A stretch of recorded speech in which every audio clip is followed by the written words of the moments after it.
மூஞ்சல் உட்காரது வாங்கி போட்டனா இவரோட அழுக்கு துணி எடுத்து போடுறது போட்டானான்னு தெரியல.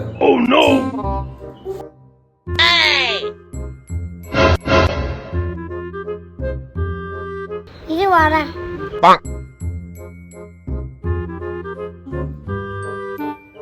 அப்பா வந்து நீ திட்டிக்கிட்டு இருக்குமா? என்னது என்னைய திட்டிட்டு இருக்கானா?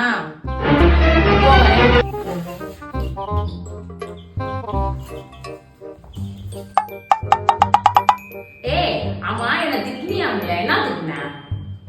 உன்னை போய் திட்டுவானா ஜானி? துணி பண்ணி இருந்துச்சு சொல்லியிருந்தா நானாச்சும் வச்சுருக்கல, அதனால நான் அவங்க சொல்லிட்டு இருந்தேன். அதானே பார்த்தேன், சொல்லணுமா? நீ ஏன் மணி? ஐயோ